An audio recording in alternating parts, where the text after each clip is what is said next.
Hello, everyone. My name's Antonio Arellano, and I'm a DACA recipient and a civil rights advocate in Texas.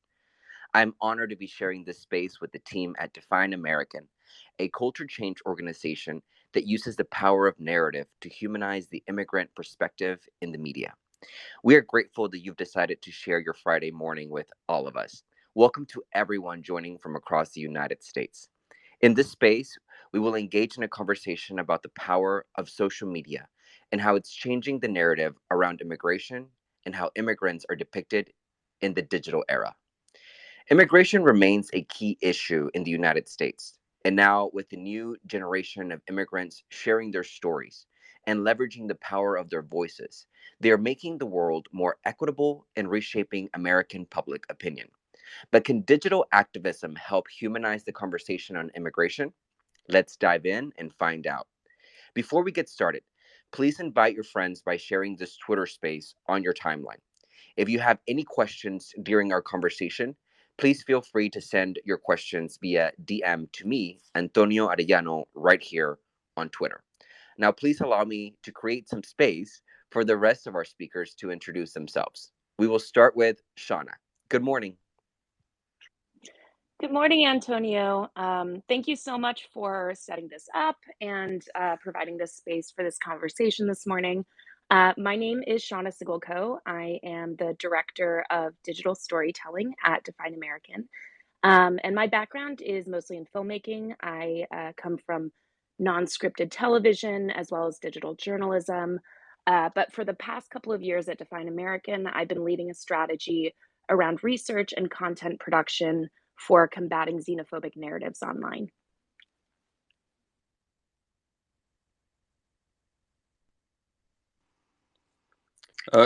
Go ahead, Juno. Okay, I'm next. My name is Juno. I work as the digital strategist for Define American. My background has been mostly in digital. I've run the social media channels for various nonprofits. Even though I started my social media career in a burrito bar, but I've been very much ingrained into the world of social and into the good and bad of what social media could be.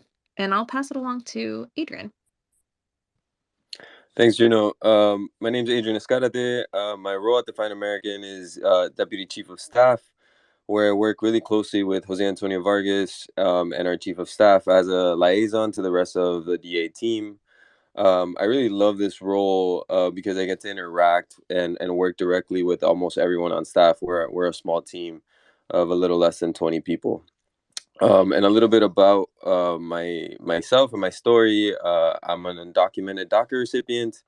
I was born in Santiago, Chile, and I moved to Miami, Florida, and lived in Miami almost my entire life. And I will dive a little deeper into my story in a little bit. Perfect. Thank you so much, Adrian and Shauna and Juno. Thank you so much for introducing yourselves and for all the work that you do at Define America. Adrian, let's begin with you. Let's dive in a little bit deeper into your own personal story. And if you could be so kind as to share your experience with immigrant rights activism. Yeah, thanks, Antonio. So as I said, I was born in Santiago, Chile. Came to Miami at 3 years old. Um, and lived there my almost my entire life. Turning 34 years old this year, and I'm still a DACA recipient. And so my role in the immigrant rights world and the immigrant rights activism started around 2010. I came out as undocumented in the Push for the Dream Act of 2010 as a junior in college. But where I really saw the power of social and digital activism was 3 years prior to that, in 2007, when I graduated from high school.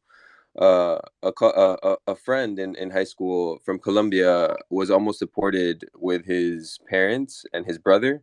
And in that summer of that year, we were able to um, basically start petitions and go on Facebook and made a Facebook group to try to get him out of these deportation proceedings. And we were able to succeed. And his brother and himself were able to stay in the US. And that's where I really saw the power of social and digital activism. Perfect. Shauna, can you share a little bit about the work of digital storytelling as it relates to immigrant rights and what you've seen over the couple of years as this movement has grown. Yeah, definitely. We were joking before this Twitter Spaces talk that we are going to talk about the good and the bad of the immigration narrative online. And unfortunately, I kind of represent the bad. So I spend a lot of time studying how anti-immigration messaging is delivered online. And I think one of the most important elements to really highlight is that the right and the left in general have approached digital very differently. And I know when it comes to immigration, it's a little bit reductive to say, progressives versus conservatives. We know it's more complicated than that. But for the sake of this conversation, just talking about it in progressive and conservative terms, we know that the left has really approached digital with kind of the hashtag activism, which has led to a lot of in-person rallies and protests, which has been really incredible and important.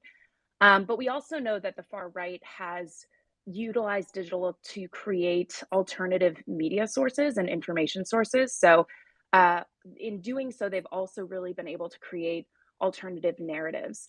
And we know that those narratives have also been infiltrating the mainstream news media, particularly with Fox. And I think it's really easy to, from the perspective of progressives and of activists, to look at Fox viewership and think those people are already beyond our reach. We don't need to be talking to those viewers, but we also have to remember that it's the #1 news channel in the whole country, and a lot of those people are deciding elections. So I do think it is really important that we understand how immigration is being communicated to them, and what those messages are. And obviously, these alternative media sources online have been able to become so powerful because of such a breakdown in trust in legacy news and traditional news.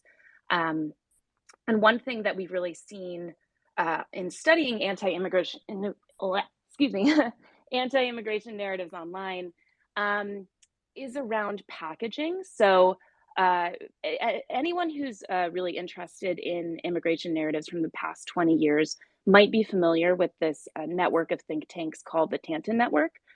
Just really briefly, it's a group of organizations founded by a man named John Tanton back in the 80s. And for decades, they've really been pushing cohesive anti-immigration narratives in the media. And that has translated to digital. So I don't recommend anyone listening Googles this because we don't want to give them more views. But there is a video that's been incredibly influential on digital called Immigration, World Poverty, and Gumballs. It was produced by an organization called Numbers USA. They are one of the Tanton Network organizations. And by the way, a lot of these organizations have been designated as hate groups, even though they have super official sounding names. And in this video, there's an older white gentleman standing in what looks to be a college lecture hall. And he gives essentially a data visualization presentation about why immigration is such a threat to our country. And I think a lot of people watching this video would think that these are objective facts. You can't argue against the data. He seems like a very credible speaker. He feels like a professor. But when you dig a little bit deeper, he does not have a higher degree in this subject matter. He is, involved in the Tanton Network, which is connected to hate groups. And I think the problem with a lot of digital messaging around immigration online is you don't have those source checks that you would have with, traditional news media. So if someone sees this credible looking content, they are apt to believe it. And some of our research really points to the fact that people are believing this content that looks educational and feels credible online. And some of the narratives that this type of content really pushes are, basically a discrediting of empathetic framing for the immigration issues. So, there are a lot of humanitarian crises in the world. Anything having to do with immigration, it might be tough, but when you really get logical about it, we have to crack down. And that's the narrative that we see repeated over and over again in this network of alternative media and content that's then getting, echoed on Fox News. So I think it's, oh, sorry, is somebody unmuted? I was going to say, Shauna, I think it's imperative that we have that. I'm so glad you're having this conversation because it's so imperative to understand that this is strategic, right? That these groups are intentional about depicting immigrants in negative light, right? And what's to their benefit? It's a really good question. I mean, what is ever to the benefit of people in power maintaining power? These are age-old structures. We know that a lot of the immigration system as it exists today, the undocumented population is exploited. And there also is a real political benefit to vilifying the immigrants and the undocumented population. If you look at the data around the 2016 election, Trump really leaned into immigration in a way that no other candidate was. And I definitely think that, we know that was a big part of his election success. So exploiting xenophobia definitely has advantages for this group. What's also really important to note here is that while this community is currently under attack and perhaps in the most unprecedented of ways in recent history, it's due to the fact that it's growing in power and it's essential to the America that we know and love. Essentially, undocumented immigrants are the engine that keeps America running, and that's why a lot of folks, particularly in the status quo, feel threatened by this massive amount of diverse, rich, innovative community. Juno, let me bring you into this. Can you share a little bit about the positive contributions that the digital world has made and how it's brought immigrants around the country and around the world together? Absolutely. I do want to comment a little bit on what Shauna was saying and kind of reiterate the fact that a lot of what we're seeing on the far right and alt right camp is that they're really smart in how they operate the entire social network. For example, the Trump campaign spent about 5 times more their ad budget than the Democrats did for the entire election, including all their races. And that's something that I feel like anybody who is pro-immigrant and working within the policy world or the electoral world should really consider in amplifying and really thinking how strategically we are putting in our money for various issues. On the positive side of social media, we were talking about how Shauna was going to be the downer, I'm going to be the upper. Social media has also been a really amazing tool to create some solidarity in communities with groups of people that wouldn't have had access to each other otherwise. I think this reminds me of Arab Spring, or even in Puerto Rico, the revolution summer of 2019. All of this was done and all this change was created because people were communicating and organizing online. You see this with either communications being sent through WhatsApp or through Facebook groups or through Facebook events or through Instagram, the leveraging that's happening on the ground locally with community organizers, not from national organizations, not from the big players within the policy world. It's really happening with the people. And that for me is super inspiring and what keeps me from going into a depressive spell whenever I think about the state of the world. It's because I am constantly reminded how innovative people have been with how they use social media tools. Outside from hashtagging and all those other big components to it, people have really managed to build resources and to extend a hand to each other just through the power of communicating on social media. I want to take, for example, what happened in the Bronx with the apartment buildings, with the poor victims that perished during the fires.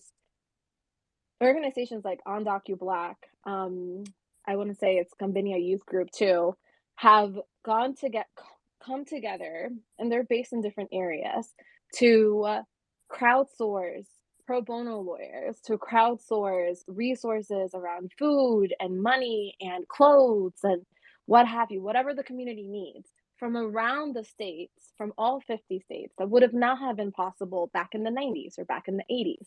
I think that we've seen such a proliferation with these movements like the Black Lives Matter movement or Occupy Wall Street or the immigrant rights movement. We've seen it have so much more power now because social media has allowed people to communicate amongst each other, to organize, to plan out how they're going to take different actions that mirrors the work on the ground. I think it's very important to remember that if you're going to do organizing, it can't just live offline, it also has to live online and vice versa. Like, it should be a very cohesive and organic plan that sees both ways of leveraging each side for the betterment of society. And you can totally see that with how immigrant youth activists have come together to fight for DACA, to fight for the different immigrant communities that have been under attack during the Trump years or even during this time. Social media, there's a fantastic quote from Mac McKinnon that says, technology and social media has brought power back to the people. And I wholeheartedly believe it. I think that the work that Shauna's doing is fantastic because we also need to acknowledge that the other side is really good at leveraging the power of social media.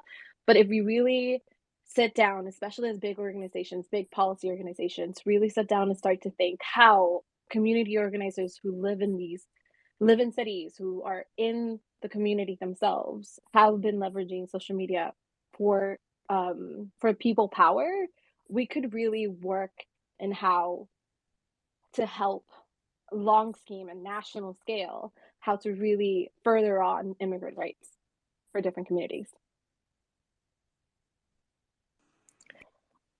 Absolutely. Thank you so much, Juno, for putting that all into perspective for us. And you're right. I think it requires a really comprehensive approach to tackle and really maximize the impact that this new generation of undocumented youth can really make.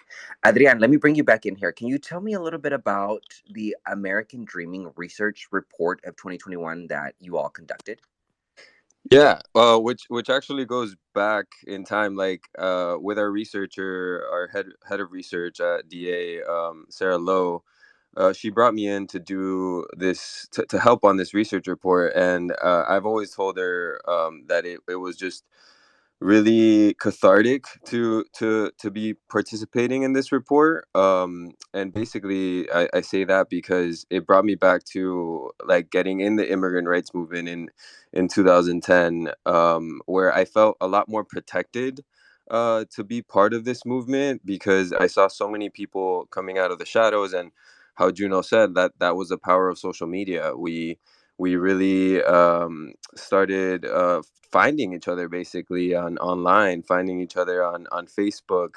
MySpace was already dead at the time, so Facebook, Twitter, and just sharing our stories across the country. I made friends that were in California and I was living in Miami, and it was just like an amazing experience that we came together because of like our shared pain and our shared struggle. um and so in helping out Sarah with the research report, I was able to help bring in participants to participate in a survey that we came out with. And basically we were able to survey 40 participants that had described themselves as dreamers and that had shared their story publicly. And some of the research findings were that most of the participants share had high PTSD um, in sharing their stories, but also had high resilience, 98% resilience. So that's the picture that we begin to see in the advocacy world. And basically the mental health toll that it took on storytellers to come out of the shadows and share their stories publicly. They were doing it for the betterment of the movement, but we also saw how big of a mental health risk and toll that took. And it's unfortunate because here we are in 2022, and the Dream Act was first introduced in 2001. It's been 21 years, 21 years and we still haven't been able to pass some type of policy or legislation to help the immigrant rights movement. Hopefully, I still have hope that that can be passed. But that's the work that's so essential that we're doing at Define American, is that we have to change the way that this country views immigrants before we can actually change the policy.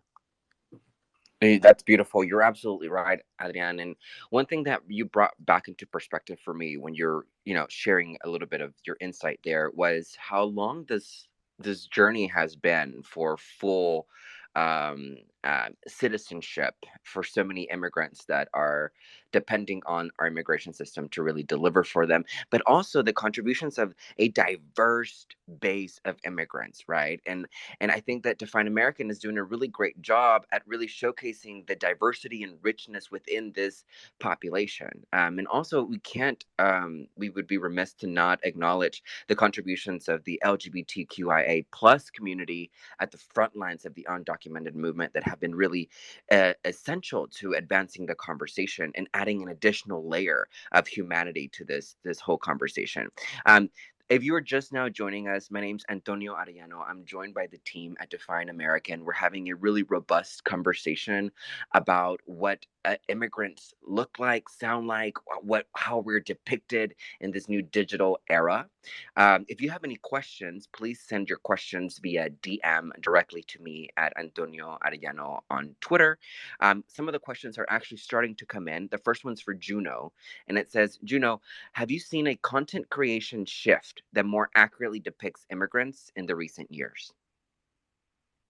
I think so, especially given the prominence of TikTok back in 2020. Because of the new shift in videos, especially short videos, we've seen a lot of different immigrants from first generation, second generation, undocumented immigrants from various perspectives talk about not only their experience, but really talk about the effect that it has on their mental health. I think that's a really important thing to hone in on, because as Adrian was talking about the American Dreaming Report, for a long time, mental health has been a very taboo conversation. And the fact that we're having now a more intentional, um, like investigation and then diving in and what is the impact that you have when you have your immigrant experience coming to the United States or coming to whatever country. What does that take? What is the toll that it takes? How can you leverage it? And then really just depend on your community and how you can find some of that solidarity and support within your own community. It has been a content that has completely shifted, as when we used to be talking about immigrants in social media, you would see it more around policy. And now it's really more about individual and community action and less so about what policy we need to take. I think people are either feeling like policy is out of their control, so they're trying to take control of what they can, which is how they show up in their community and how the community show up for them, versus trying to get X or YC legislator to take action on immigration legislation. And I think that's beautiful. I think that there's a lot of value in community support, and there's a lot of value in taking in consideration how we can best show up for the movement while taking care of ourselves. Because if you're burning yourself out, if you're going through all those trauma, if you're relieving your trauma every single time you're telling your story for the immigration movement, you're doing yourself a disservice, and at the end of the day, that's going to impact the rest of the immigrant community. So it's really important to see that new shift in content creation within the immigrant communities online. I love that, and I love that you emphasized mental health, right? And it's true.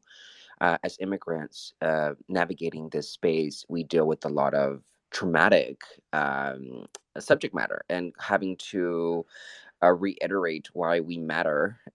It's not not comfortable, right? It's not I something know that it gets a little tiresome sometimes. I know, you know, Antonio. absolutely right. We shouldn't have to do this eventually, and that's why the work of Define American is so important, so that we can get to that place. My next question is for you, Adrian. It's coming from our audience, and it says, "Do you believe that the digital activism of the last decade made a positive impact on the topic of immigration?" Oof, that's that's a good question. I think undoubtedly it made a positive impact in the sense that it brought folks out of the shadows that beforehand hadn't come out of the shadows. Like I said, I feel like after 2010, there was just an array of stories coming out. But I feel like even after the rise of the Black Lives Matter movement, especially after what happened with George Floyd a couple summers ago, I feel like more stories are coming out, and even more diversity in stories need to come out, because we can't just always rely on the same stories. And like like we've all talked about in this space, we have to give space and time and agency to everyone, because everybody's story is different. Yeah, you're absolutely right. And I think that ultimately, anytime that people can share their stories in a powerful way that is, genuine and authentic to their existence, it definitely does help in some way or another advance this push towards humanizing the immigrant system. Shauna, the next question's for you. It's coming from Sumana, and she says, "Can we talk about how?" Um, there's an unprecedented rate of childhood visa arrivals who are becoming undocumented. It says, "I feel like current coverage doesn't discuss how visa immigrants losing status is a fastest growing undocumented population in the United States." Any perspective on that? Yeah, absolutely. I think that one of the reasons why, and I do think it depends on the media that we're talking about, but I think when it comes to kind of the right wing perspective on immigration, that whole situation just doesn't fit the narrative. One of the reasons they focus, it's like they keep focusing on the southern border, even though we know that 40% of undocumented folks overstay their visas, and they're never part of the narrative. And I think that that's intentional, and I think that it builds a vision of invasion from the southern border in particular. So I do think there's a lot of intention for leaving out that narrative. And that's why it's really important that we tell those stories and advocate for a diversity of representation when we talk about the undocumented, but also all immigrant stories, because I really do think it serves the other side when the representations are homogenous. Absolutely. And, I think that this conversation is one that we can continue to have and the country will continue to grapple with for months to come ahead of the midterm elections. But thank you so much to everyone who joined us. This concludes today's Twitter space. Thank you so much to Define American for putting on this and creating this space for this type of dialogue. We hope that you stay engaged with Define American. Follow them on social media. You can also connect with myself right here on Twitter and the rest of our amazing panelists. If you have any additional questions, comments, or concerns, we'll be online all day. Feel free to shoot us over a DM and we can keep this conversation going.